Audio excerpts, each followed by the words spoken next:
us, they cancel us for speaking the facts. If you man enough, come stand with us, take USA back. And every time we pull up, all you're gonna see is American flags. American flags. American flags. And every time we pull up, all you're gonna see is American. Good morning, Patriots. Today, we're going to delve into some pivotal moments in our National League and political landscape. For instance, former President Donald Trump has made a bold move into the ongoing classified documents case, seeking a partial pause in light of the recent U.S. Supreme Court decision. This decision, which reaffirms the substantial immunity for presidents regarding official acts during their tenure, can have significant implication for Trump's case and future precedents for further conduct. Now, Trump's legal team has requested that a Florida court halt all proceedings, except those dealing with special counsel Jack Smith's gag order request, until the judge can apply the Supreme Court's ruling on presidential immunity to this case. This filing underscores a critical argument that will undermine the recognized immunity of the prosecutors and how it could indirectly scrutinize official acts to establish liability on an ongoing charge. The Supreme Court's decision mandates that a detailed analysis to determine whether or not the alleged conduct falls under the official acts or not. In a fiery response on Truth Social, Trump described the filing as a severe blow to what he called deranged Jack Smith and his associates. He's very critical of the United States Attorney Merrick Garland, and as he should be. And the legal battle torches on profound constitutional questions about the extent of the presidential immunity. And if anyone, unless you were under a rock in the last couple of days, saw all of the crazy leftists getting online after the ruling, trying to act like Trump had complete immunity from anything, and it didn't matter what he did. It was really, really asinine. And then Harry comes on saying that Harry Sisson, that is, if you don't know, came on saying that one of the people in the Trump campaign came on and threatened him. And then you go look at the message. It's not a threat. It's not a threat. But what Harry did was a threat. He went online and made bold statements about the safety and made veiled threats towards President Trump. Now, just like the Trump campaign said, Harry, you brought this on yourself. So when you get visited by the Secret Service and you can no longer go in to get, on pre-check or for TSA, and you can't go to the White House to be around all your pinko lefty friends and all of that, because that's exactly what's going to happen now that you've made a threat toward a president of the United States. You no longer are going to enjoy any of those same freedoms and close proximity to your other pinko lefty communist buddies that you're currently around. That is a fact. That's not a threat. And that is a precedent that's been around forever. But let's see if the left actually applies it. Are they going to apply it? Are they going to forego it? Who knows? All we know really is that the law typically does not apply to people on the left like it does on the right. It absolutely does not. But they can continue to put out the stories that they want and tell them the way they want, meaning they act like the law doesn't apply to Trump. Really? How many of the charges against Trump in his 34 indictments can you name? Can you tell me what the actual law broken was for each incident? I bet you can't, because I know Trump's lawyers can't. I know that this would have never been stood for if it were a Democrat going up in front of a judge who donated to his political opponent's campaign and who has a family member that works for that campaign. It would have been unheard of for the judge not to recuse him or herself from that case. And as It should be. It should not be that you have advocates that advocate from the bench. It doesn't take a rocket scientist to figure this out. You don't advocate from the bench. You definitely don't legislate from the bench. All you're doing at this point is you are interpreting the law.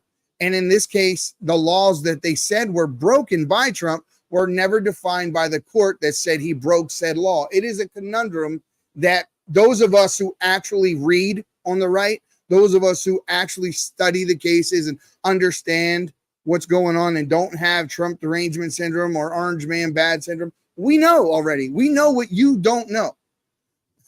We know that you'll regurgitate Anderson Cooper's point of view or opinion that you heard earlier that day, later that day, like it's your own, without ever looking anywhere into any of the cases. You don't look into any of the details, any of the truths. It doesn't matter to you.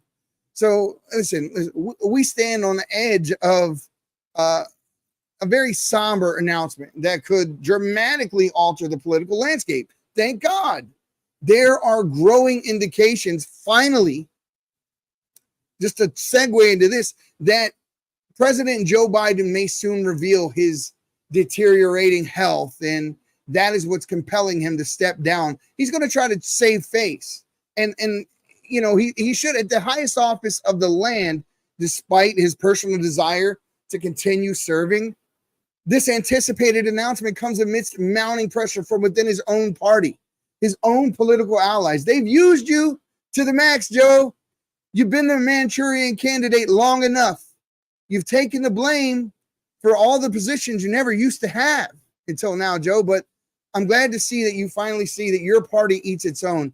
So there have been whispers and concerns about President Biden's health, which have only intensified recently. Those claims to him within the Democrat Party have been expressed with increasing unease, suggesting that the rigors of the presidency may be taking a toll that is becoming impossible to ignore. And what they're doing is finally recognizing what we have been saying the entire time. Oatmeal brains has to go. It's that simple. The guy can't talk. He can't walk a flight of stairs. He can't finish a sentence. He's stammering all over himself. He falls to sleep in meetings. You saw what happened on the stage with Macron, with the French president. It's embarrassing, people. It's embarrassing. It is not something that any one of us should be proud of. They shouldn't be proud of it. And that's the part that I get. That's the part that gets me the most with the Democrats. It's the willful ignorance. The willful ignorance of a situation they know is bad. They know it's terrible. They know how bad this guy is. They know how unfit for the job he actually is, but it doesn't matter.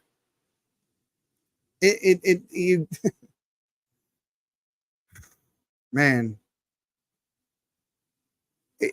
you want to feel sorry for him at times, but you can't, because you know what he's capable of. You know what he's done too. So in a way, you're like, yeah, you're getting what you deserve. But in the other way, it's like, are any of us getting what we deserved as Americans, as people? We're all getting screwed over. And the people that are pandering to this guy on the left, the 30-some%, whoever you are, I would love to hear why you think this guy is still fit to run the most powerful country on earth. I will never, ever, ever understand it. Now, I wanted to talk about a story that I read a little earlier that just blew my mind, because I didn't hear anything about this on the news. I didn't see anything about this online anywhere. I just came across my news feed today, but I guess it happened a while back. A 9-year-old was on an American Airlines flight, goes in to use one of the restrooms, the in-flight restrooms, and was recorded using the bathroom.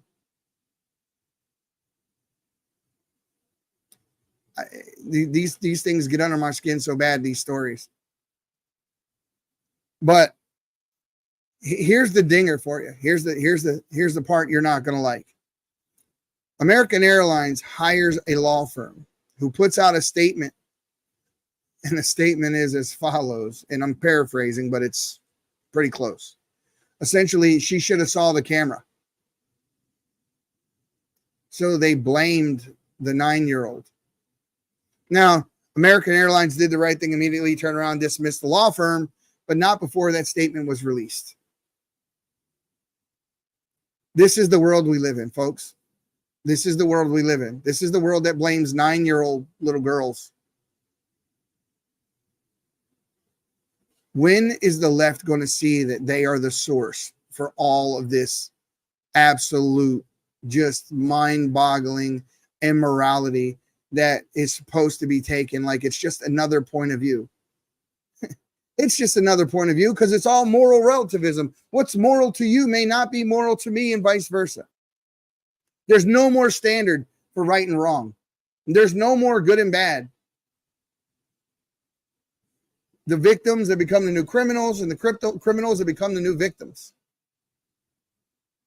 They're too young, too old, too short, too tall, too whatever it is that, is going to keep them from getting the sentence that they should get for the crime that they committed. Now, earlier today, I was watching an interview for one of the guys that played on the TV show Mayans. Now, I loved Sons of Anarchy, and to this day think it's probably one of the best TV shows to ever be made, ever. And this spinoff was Mayans was, oh my goodness, it was action-packed beginning to end. The last season really made you wish that it was not the last season. It was amazing. It really was. It was a great story. It captivated you. It pulled you in. It had a great story. It was action-packed. It was everything. But there was an actor on that story, on that show that he was doing an interview. And in the interview, he talks about his best friend that's doing life, and he's only 20, and how he was facing 35 years to life at that age, and he didn't know what he was doing because he was too young. And then you look at the charges of the guy that he's talking about, and the person he's advocating for, and the guy's in there for murder. All these things sound good when they're voiced from the side that's trying to act as if they're the victims.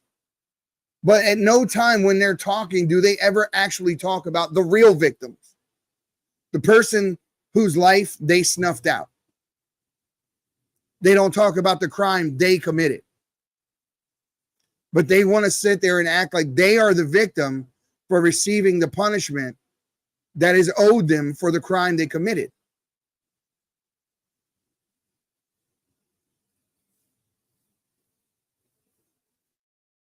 Tell me again how this works. You get to go take someone else's life and then pretend you're the victim. You're the one whose life is interrupted. He doesn't have a life anymore. No time in that man's speech did I ever see 1 ounce of remorse. Society did this to him, essentially, is what I took from his speech. As he's sitting there complaining about his friend doing life and him having to face life. He'd hate to live in the world that I ran, I tell you that much. Because in my world, if you take someone's life, you have forfeited your own. You have forfeited your own. Now, whether or not you can be forgiven, that's between you and God. But if you take someone's life, you have forfeited your own. Now, I'm not saying that if you take someone's life in the act of protecting your own or protecting your neighbor, your wife, or kid, if there are sound reasons for taking someone's life, and they shall remain, and this is what our Second Amendment was there for, is protect the first, really. But yes, the same thing applies. You're protecting your home. You're fighting off real criminals or things like that, then of course not. There's a difference between killing and murder. And this guy was defending murder. He was defending the acts of a sociopath and making it out like the world society, his environment was the reason he did those things. Well, I disagree. I disagree. Now, I'm not saying that we are not affected by our environment. Of course we are. Of course we are affected by our environments, but it's not the excuse for not making the right choice. The law is clear. The law is black. The law is white. It is not gray. Unless it's interpreted by a lawyer. And then it's all sorts of gray. Or a congressman or a senator when it comes to constitutional law. Because in my world, the Second Amendment, for one especially, that's the one that kills me. The one where, it says that they'll make no law, Congress shall make no law infringing upon your right to bear arms. Yet they do. Quite often.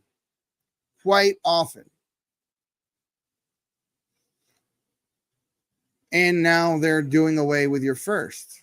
But here's a question for you, because my co-host, Maurice, the native patriot, awesome guy. I love this man to death. There's no doubt about it. That's my dude. But, he put a post out a little while ago that asked a very good question. It asked a very, very good question. And I don't want to get it wrong. I'm going to pull it up and I'm going to read it. And then you'll understand why it may be billed as controversial. And I personally, I don't think that it is. I think that it asks a question that some people will probably consider controversial, but I don't think that it is. And he says right here, and he says, I disapprove of what you say, but I'll defend to the death your right to say it. And he's quoting the Evelyn Beatrice 1906 from Britain of all places, he says here. Now he's referring to the office 1984. The guy was kicked off. It says your account, the official 1984 was detected by our systems who have been locked for violating X rules. And I assume that this rule had to do with his free speech. Now, the question is, should free speech be an absolute thing where it doesn't matter what you say? You can say any damn thing you want to. There are no guardrails, free speech, absolutism, all the way. Or should there be guardrails? Should there be something there? Should there be a limit, a line which you can't cross? And if there is a line, who determines where that line is? Or what those rules are, that criteria is for what has to be met to be deemed as hate speech or whatever else it is that you're saying. I think this is a conundrum that has plagued the United States as a whole for a very long time, because what the left does is they like to use technicalities in constitutional law in order to substantiate the things that they're doing to take away, say, religious proclivities or like praying in school, Second Amendment, First Amendment, and even your right to private property law. So there are tons of ways that they try to come at us with different perspectives when it comes to constitutional law. And if you're not careful, they can easily pull you in to the fray and fool you into thinking that the things that they're advocating for seem just and good and true and for the betterment of the people. But what you don't see is that the left, what you don't see is the heart by which they're doing it. Their intention is never to make the society better. Their intention is to grasp more power by the government. It's a power grab from the people to the government, right? That's all they're doing. They're just grabbing more power and more power and more power and taking away more liberties and more liberties and more liberties and telling you, you'll be safe. You'll be safe because we'll keep you safe. Just trust us. Give up your privacy, right? Give up your privacy. Give up your guns. Give up all that and we'll keep you safe. because you can't do it. You're too stupid to do it. Why would you be the one to be able to make decisions for you? Right? This is what it's nuts to me, guys. It's nuts. And what's even more nuts to me is that the people on the left that are fighting for these things, they were the same guys back in the 60s and 70s at Berkeley, the same movement that used to fight the government tooth and nail against the very things that they're advocating for now. Make that make sense. Would you have thought the fight demand, from the, Berkeley and that whole movement that swept the country? I've never been a fan of hippies, folks. I'm not. They're a very nihilistic bunch that pretend to be loving and accepting, but they have no standard, right? And that's been always been my problem with hippies my whole life, is they don't have a standard. They don't say that's good, that's bad, that's right, that's wrong. They don't have a line. It's whatever goes, man. Let me sit here on the couch, give me some Cheetos and a bong and I'm good. And in that world, nothing would ever get done. None of us would be safe. Nothing would get built. Nothing would get done. And that's exactly what I see happening right now. The movement to look how many people are willing to join our armed forces. Why is recruitment down? Right? You can link all this stuff back to that. Look how many people during the whole, push for DEI in the military and the vaccine mandates. Look how many people are no longer in the military. It was 87,000 people left. It was 9,800 or something like that got dismissed.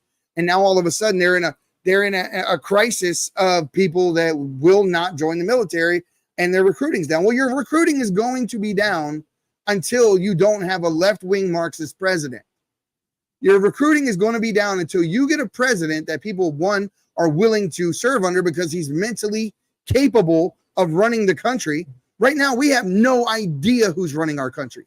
We have no clue who's really behind it. The other day, we just found out that Hunter is sitting beside Joe in official meetings. The same Hunter who lied on federal documents to get a gun, right?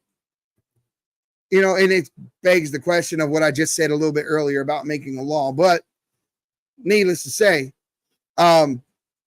if you have read Miranda Devine's book, have you read the Marco Polo book? There would be no question right now that these people are criminals. We already know they're morally challenged people. I don't know how many people would actually start a romantic relationship with their dead brother's wife and leave their own in order to do it. Not long after your brother passed away. That's sick, people. That's sick. That's sick. It reminds me of John the Baptist calling out King Herod when he was baptizing, and King Herod came by and he had his brother's wife Herodias in the caravan. He called him out for it. Well, we're calling him out for it too. That's because that's where we take our lead from. We don't take our lead from society. We don't take our lead from the culture. We take our lead from the word. And that's exactly what we're going to stay true to, is the word. Now, guys, I want to let you know that I am going on vacay, and I will be gone for 7 days, right?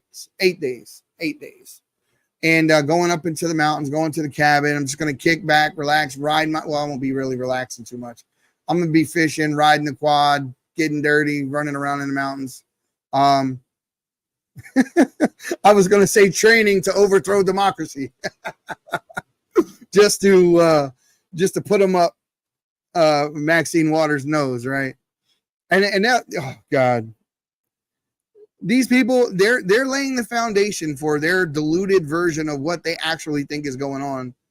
I love how they try to tell us that we are enemies of democracy. We're enemies of democracy. You're damn right we're enemies of democracy. I accept that. I absolutely accept that. I embody being an enemy of democracy, and you should too. You should too. And the reason why I say that is because we're not. We're not. We're a constitutional republic. We're a country of laws, not majority rule. Right? That's what a democracy is. It's mob rule.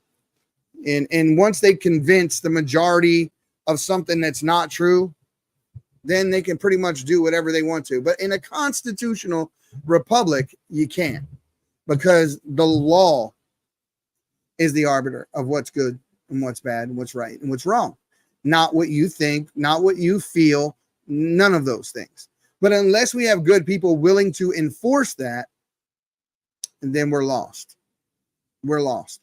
And that's where we're at right now, folks. We are in, no doubt, in my opinion, and you don't have to have the same opinion as me, but in my opinion, we live right now in a police state. We live in a police state with the DOJ that has been weaponized against Joe Biden's political opponents. I think in a lot of ways, and we're going to have on the 17th, I'm going to have Ivan Raiklin on, and we're going to talk a little bit about some of what's going on with Crossfire Hurricane. And, I love the Flynn movie. Guys, if you have not seen the Mike Flynn movie, go to the Flynn movie. Go take a look at it. Just Google Flynn movie. Go there and watch this. You have no idea the links to which they went to set this man up. And it's another situation just like Trump. It's not just him they're going after when they do these things. It's you. It's me. If they can do it to them, they damn sure can do it to you and me. And that's the scary part, folks, because in the next 4 years, if Trump doesn't win this election, do you honestly think that we'll have the freedom to sit here and I can have a podcast saying the things that I'm saying right now? I fear that if Trump loses this election, that all of these things that we do, all this free speech that we enjoy, it's gone. I firmly feel that. I feel like we will be targeted. There's no doubt. They telegraph all their punches. They tell you what they're going to do, and then they do it. That has been their MO from day one. Maxine Waters said people are training in the mountains to overthrow democracy. She's deluded. But they call us deplorables and say, Hillary Clinton said we need to be put in re-education camps. That's crazy when they got all these camps all over the United States. So it's not like they don't have the places to do it.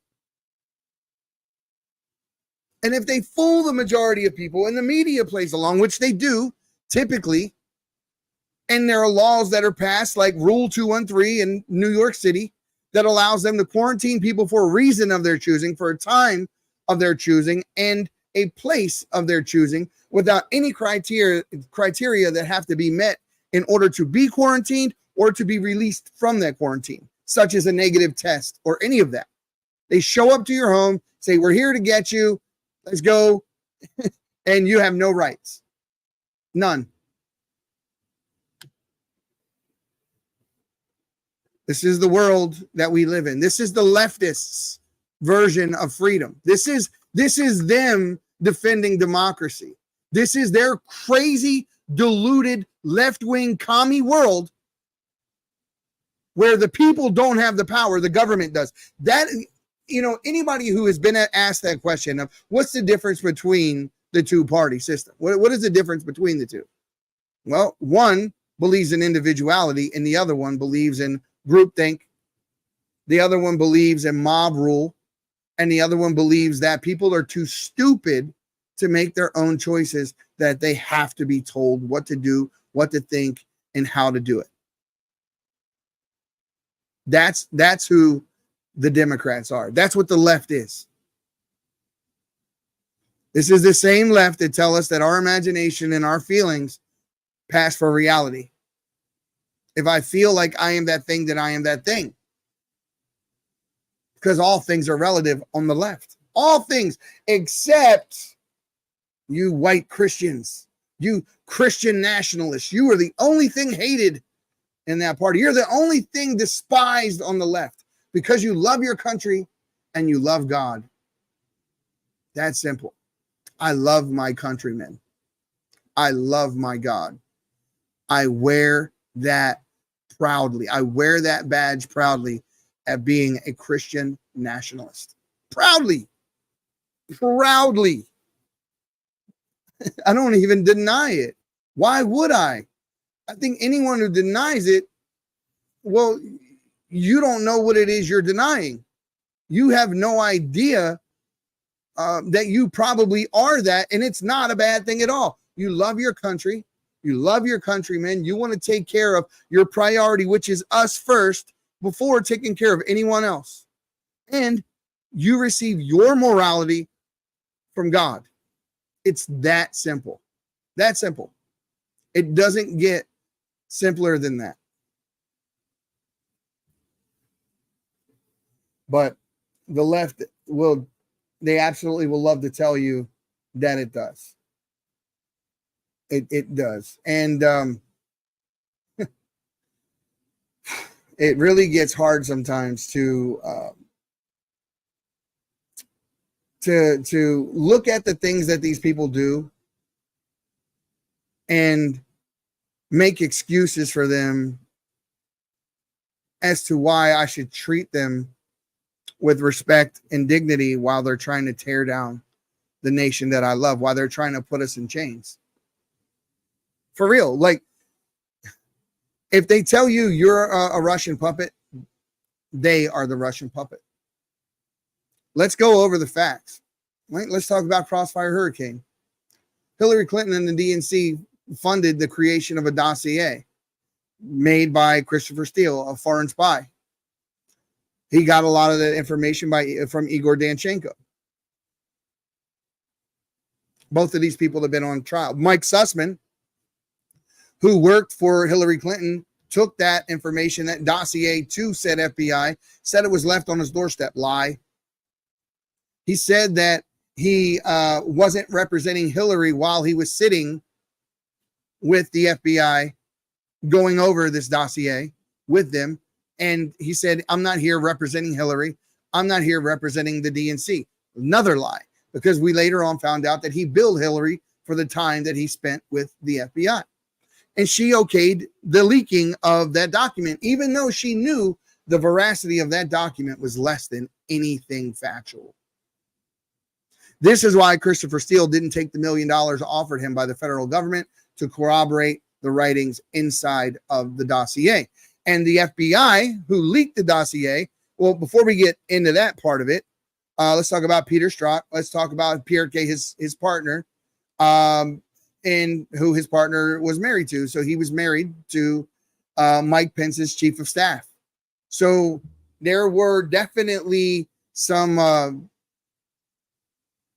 problems within the Trump administration, because it was Mike Pence, and at Mike Pence's behest, that these FBI agents ambushed Flynn the way they did and used, and got him out of there. And Trump, it was, they eventually asked for Flynn's resignation, but didn't like it.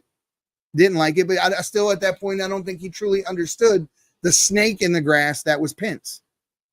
I don't think any of us did, right?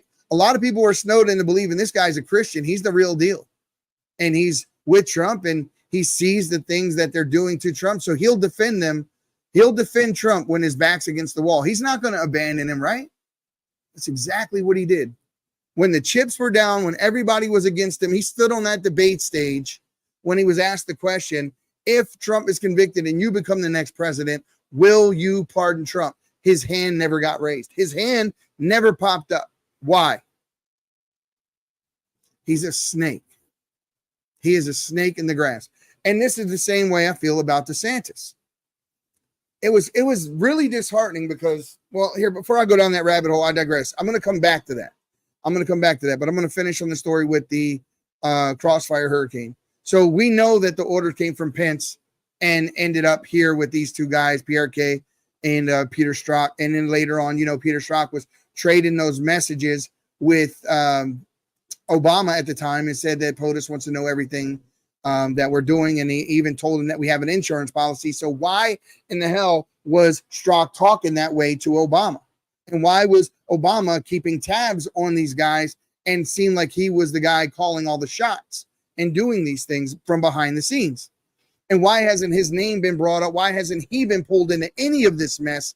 And it's only been Biden. Well, they're protecting him. He's the one they're protecting. All this stuff, everyone think Biden, Privat Bank, Burisma, Biden Penn Center, CFC, all these things, the 20 shell companies, Rosemont Seneca, Awaska, Rob Walker, LLC, all these payments, they're there. But folks, remember this. Biden was the vice president of the United States. He was not the president of the United States at that time. So any political favors for money that he would have been selling, like the FD 1023 form claimed, he would not have been one being able to make those decisions or policy changes or enact any policy whatsoever. That had to come from Obama. So that settles it. It wasn't Biden at the helm. Biden was being used then. He's being used now. His mental capacity is diminished. It does not mean he's not an evil bastard, because he's 100% that. He's 100% that. And let's not forget, in less than a year, only months ago, within the past 12 months, he'd received $250,000 wired to him from China to his address for Hunter.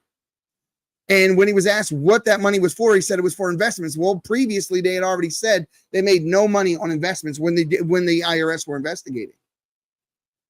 Leslie Wolf wrote those letters to the IRS saying, don't investigate political figure number one.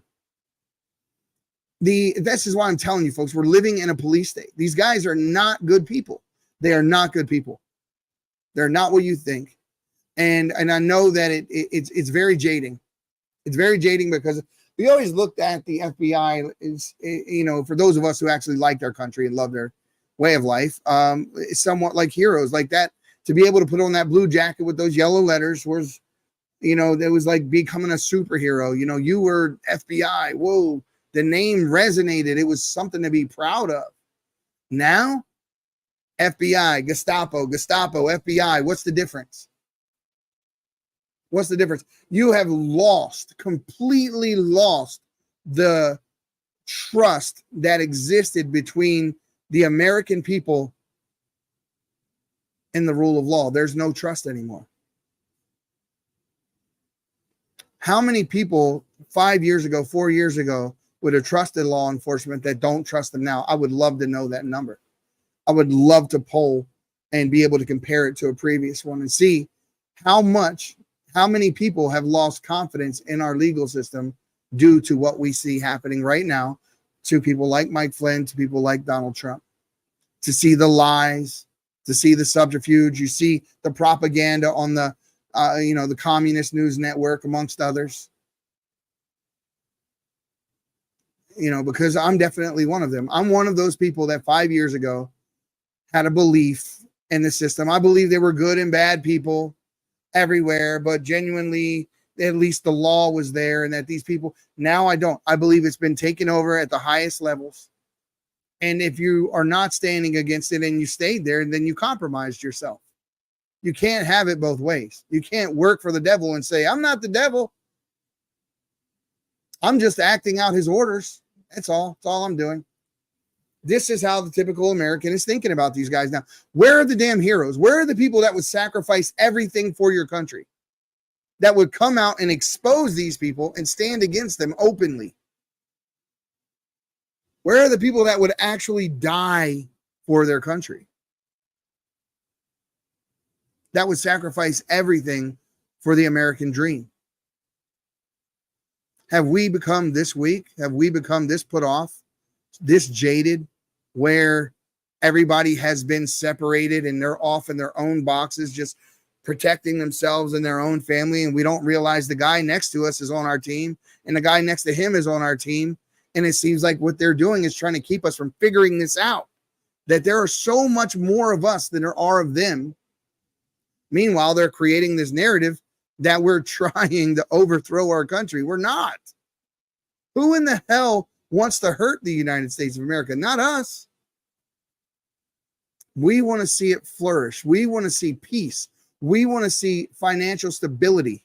We want to see the moral high ground of the United States reestablished. We don't want to be hated overseas, but we want to rule with a stance of peace through strength.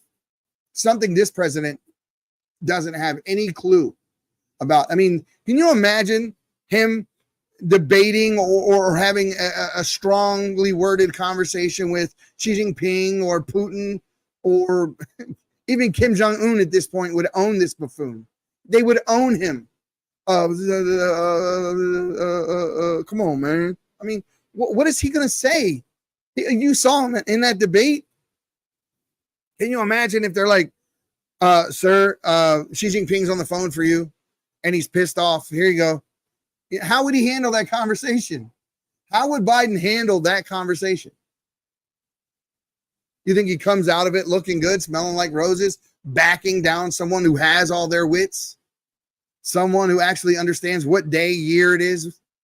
No, man, he's not. And this is exactly why everyone, even Disney, just recently, Disney said, we're not giving to any more Democrat incumbents until this man steps aside. Now, that's bad when Nazi tells you that. It's extremely bad. Nazi has been there for the Democratic Party ever since they, back them up while they continually hire chomos at all their parks. I said it, and I have enough news stories to back that up. People that were hired got caught doing something they shouldn't have with a kid, and they turn around and get rehired, get in trouble, come back, rehired, trouble, come back, rehired. One person, I heard it was up at as much as 8 different times, and they rehired him.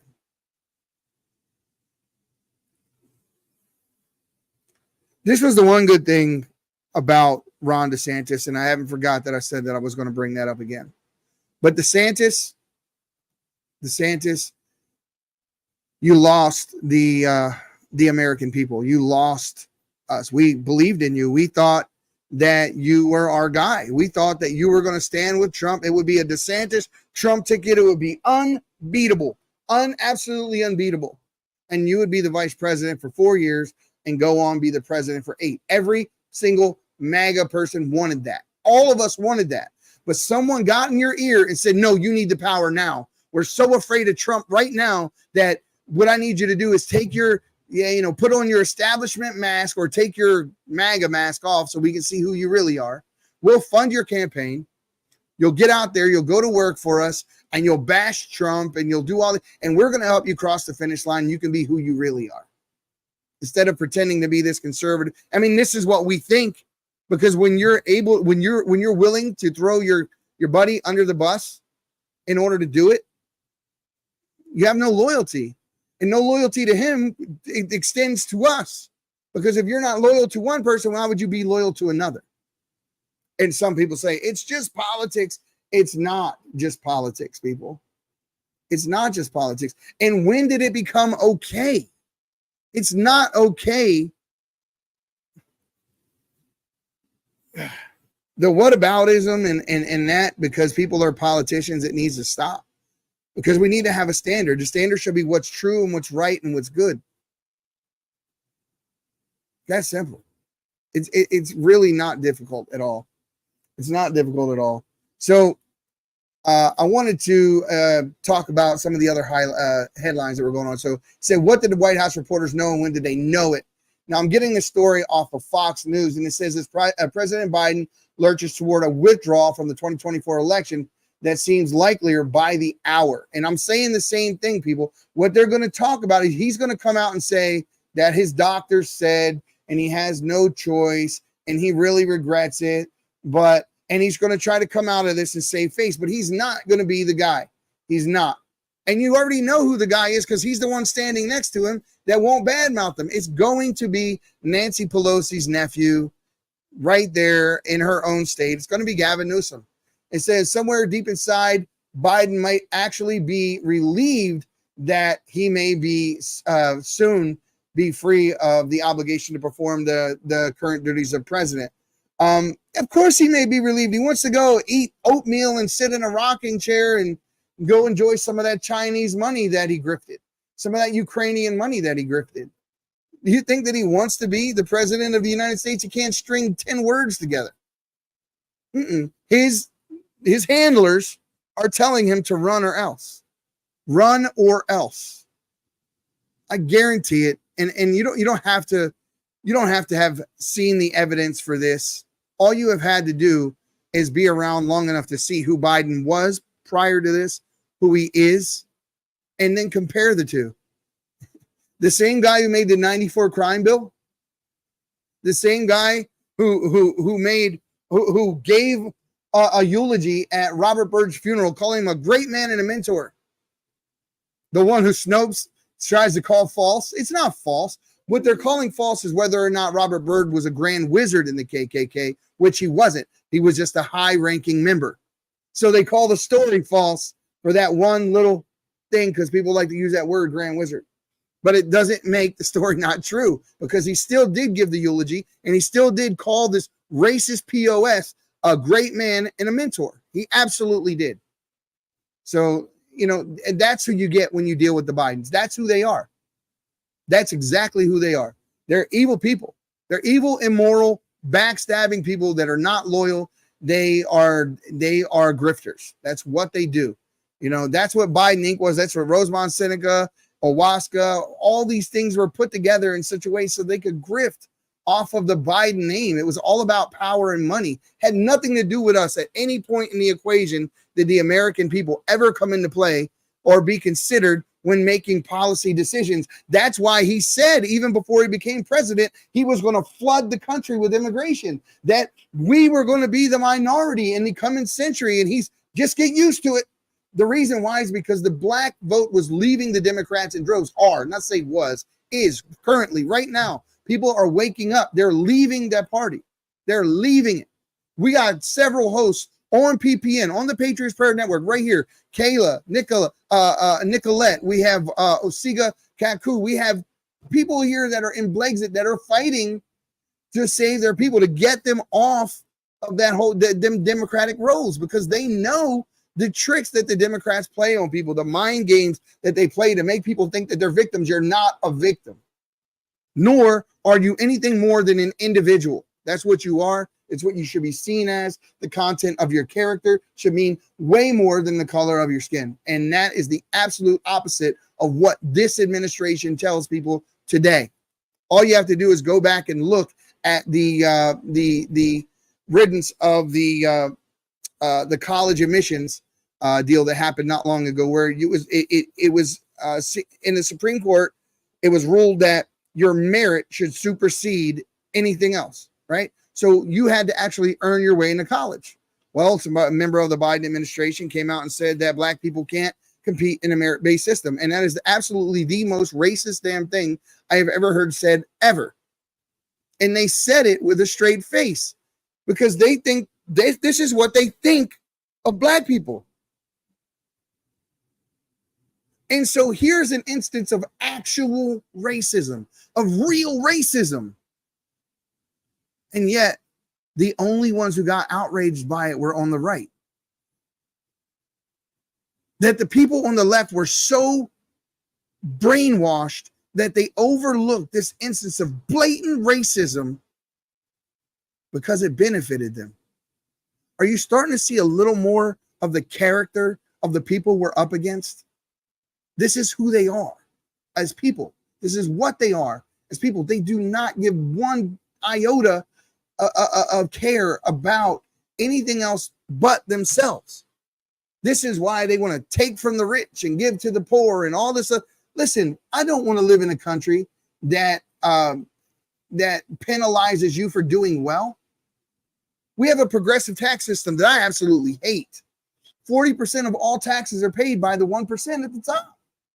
Tell me how that's fair, just because they earn it? Well, why not a fair tax system that just gives everybody a percentage of their earnings that they must pay, no matter how rich or how poor you are? So this way it's relative to the individual and not progressive, right? Our tax code needs, oh my God, that's the one thing. We have lost our way as America. A 2% tax caused an uprising and a war. And we get taxed right now. You get taxed on the same dollar 6 ways to Sunday. And nobody's saying a damn thing. Nobody's saying a damn thing. We have completely sold out, folks. We have completely sold out. And these rich men north of Richmond, as Oliver Anthony called them, they're the ones that these particular ones, these political brand, these are the ones that are making these decisions. These are the ones that are telling you what you can and can't do in your life, in your house. Oh, you can't have a water heater in your home, not a gas powered one. Oh, you got to register your home gardens in your backyard. You know that? You have to register. Yeah, ESG in the banks, you know, they want to fine you based on your carbon footprint. This is absolutely absurd, people. Absolutely absurd. And we need somebody in there that doesn't really give a damn about anyone's feelings. That's going to fight for you and me. And right now, folks, the only person that is the only one in this right now that can do that is Trump. The only one. So all you people out there that deem yourself to be Republican, but you say you're not voting for him, you're not Republican. You're not conservative. You don't care. Not really. You don't. You can give me any excuse in the world you want for not voting. And none of them are right. None of them are good. If you're not voting, you're part of the problem. Go to voteforamerica.org if you're not registered, and register right now. If you know someone who is not registered, send them to voteforamerica.org and get them registered. Get them registered. This thing needs to be too big to rig, folks. Too big to rig. We need numbers so big that there is no possible way that they could win, that they could hoodwink us, because we know they're going to try. We're not dumb. We know they're going to try. So, folks, before I get out of here, just want to remind you, for the ongoing week, you're going to be here with Maurice. He's going to be handling things. He's got a AJ coming on the podcast on Monday. Great guy, and he is he's a veteran and involved with the movement, definitely, to get people out here to vote in the veteran community movement. And it's just going to be a great week as I'm sitting up here catching my trout, kicking back in my cabin, having a few drinks, playing on the lake. And I can't wait to get started. I really can't. But I wanted to do this live before I get out of here. I just wanted to do one last one. And you'll see some content from me up there, I'm sure, on the mountain as I take it. If you're not following me, folks, please do. I just crossed that 10K pendulum. I really do appreciate every one of you guys that follow the Patriots Prayer Network. So we got Conservative Corner, Conserving the Culture, The Based Mother, Raising Cain. Pretty soon here, political badass with Eric and Damon. That's going to be coming soon. And Osika Kaku, who just joined the Patriots Prayer Network, is going to be doing an amazing podcast where he actually goes out and talks to different tradesmen and people that are skilled, whether it be in carpentry or plumbing or whatever it is, electricians. And he's going to talk to them about how they got in that position to do the thing that they do, so that he can help other people in the communities where he's at get from A to B. People, we need to learn to be self-sufficient. So we are proud to partner with him to get that message out and to help him get his message out. So, guys, as usual, the silent majority, you need to stop being silent and stand your ground. We'll see you next time on the Patriots Prayer Podcast. My people of this country, and we're under attack. They banning us, they cancel us for speaking the facts. If you man enough, come stand with us, take USA back. And every time we pull up, all you're gonna see is American flags. American flags. American flags. See you guys soon, man.